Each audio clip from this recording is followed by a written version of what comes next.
الحمدللہ رب العالمین، الصلاۃ والسلام علی سید الانبیاء والمرسلین، اما بعد، اعوذ باللہ من الشیطان الرجیم، بسم اللہ الرحمن الرحیم۔ وَمِنَ النَّاسِ مَن يَقُولُ آمَنَّا بِاللَّهِ وَبِالْيَوْمِ الْآخِرِ وَمَا هُم بِمُؤْمِنِينَ۔ اور لوگوں میں سے کچھ ایسے بھی ہیں جو کہتے ہیں ہم ایمان لائے اللہ پر اور روز آخرت پر، اور وہ ہرگز مومن نہیں۔ سورہ البقرہ آیت نمبر 8۔ یہاں سے آگے 13 آیات کے اندر منافقین کا ذکر ہے۔ جب ہم غور کرتے ہیں تو 4 آیات کے اندر مومنین کا تذکرہ ہوا، 2 آیات کے اندر کافروں کا ذکر ہوا، اور 13 آیات کے اندر رب کائنات نے منافقین کا تذکرہ کیا۔ وجہ کیا تھی؟ یہ سوسائٹی کے اندر بہت زیادہ خطرناک لوگ ہوتے ہیں، کیونکہ یہ معاشرے کے اندر ہمارے ساتھ رہتے ہیں لیکن حقیقت میں ہمارے ساتھ نہیں ہوتے۔ منافق کا اگر دیکھا جائے معنی کے اعتبار سے تو اس کا معنی ہوتا ہے الگ کرنا، کیونکہ یہ وہ لوگ ہوتے ہیں جن کا دل اور زبان الگ الگ ہوتی ہے۔ دل کے اندر کچھ اور ہے، زبان پر یہ کچھ اور لے کر آتے ہیں، اس لیے انہیں منافق کہتے ہیں۔ اور شریعت کے اندر منافقین کی 2 اقسام ہیں، ایک اعتقادی منافق ہے اور ایک عملی منافق ہے۔ عملی منافق سے مراد وہ منافق ہیں جنہوں نے کلمہ پڑھا، مسلمان ہو گئے، دل سے مانتے بھی ہیں، تسلیم بھی کرتے ہیں، لیکن اپنے نفس کی شامت کی وجہ سے وہ نیک اعمال نہیں کر پاتے۔ تو یہ جو قسم ہے، جیسے آج معاشرے کے اندر بے شمار لوگ ہمیں ایسے ملیں گے، ہمارے اندر سے ہی ملیں گے کہ نماز نہیں پڑھتے، روزہ نہیں رکھتے، زکوٰۃ نہیں دیتے، حج نہیں کرتے، ہیں وہ مسلمان، سب چیزوں کو مانتے بھی ہیں، لیکن پریکٹیکلی ان چیزوں کو پرفارم نہیں کر پاتے، تو ان لوگوں کو ہم عملی منافق کہتے ہیں۔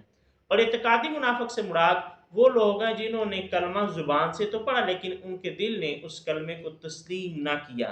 اور جہاں تک اعتقادی منافقین کا تعلق ہے تو یہ رسول اللہ صلی اللہ علیہ وآلہ وسلم کے زمانے کے اندر پائے گئے۔ یہ لوگ بنے کیسے؟ جب رسول اللہ صلی اللہ علیہ وآلہ وسلم نے مکہ سے مدینہ کی طرف ہجرت کی تو مدینہ منورہ کے اندر کوئی سردار موجود نہ تھا۔ اوس اور خزرج آپس میں لڑائیاں کرتے رہتے تھے۔ ان لوگوں نے یہ فیصلہ کیا کہ ہم اپنا ایک سردار چن لیتے ہیں تاکہ ہمارے معاملات میں وہ فیصلہ کر دیا کریں۔ تو انہوں نے جس شخص کا انتخاب کیا اس کا نام تھا عبداللہ بن ابی۔ قریب تھا کہ وہ اس کی تاج پوشی کرتے، اسے اپنا سردار مانتے، لیکن جب آقا صلی اللہ علیہ وآلہ وسلم نے مکہ سے مدینہ کی طرف ہجرت کی تو اب سارے لوگوں کی توجہ رسول عربی علیہ السلام کی طرف ہوگی۔ اب اس کا جو سرداری کا خواب تھا وہ درمیان میں رہ گیا۔ لوگوں نے اپنا حاکم رسول اللہ صلی اللہ علیہ وآلہ وسلم کو مان لیا۔ اب ابتدا میں تو اس نے کنارہ کیا، لیکن جب غزوہ بدر ہوا، غزوہ بدر تک اس کا یہ خیال تھا کہ ابھی کافر حملہ کریں گے، ان کو ختم کر دیں گے، پھر میں ہی ہوں گا، میں سردار بن جاؤں گا۔ لیکن جب غزوہ بدر کے اندر رب کائنات نے مسلمانوں کو فتح عطا فرمائی تو اب ان لوگوں نے کیا کیا؟ جو منافقین تھے یعنی عبداللہ بن ابی اور اس کے ماننے والے، انہوں نے آقا علیہ السلام کی بارگاہ میں حاضر ہو کر کلمہ پڑھ لیا، لیکن ایمان جو ہے وہ ان کے دلوں میں داخل نہیں ہوا تھا۔ یہ منافقین جو ہے اس طرح بنے تھے۔ یہاں فرمایا جا رہا ہے لوگوں میں سے ایسے بھی ہیں جو کہتے ہیں ہم ایمان لائے اللہ پر اور آخرت کے دن پر۔ اگر اس پر غور کریں تو توحید سے نظریات کی، ایمانیات کی ابتدا ہوتی ہے اور آخرت پر اس کے اختتام ہوتا ہے۔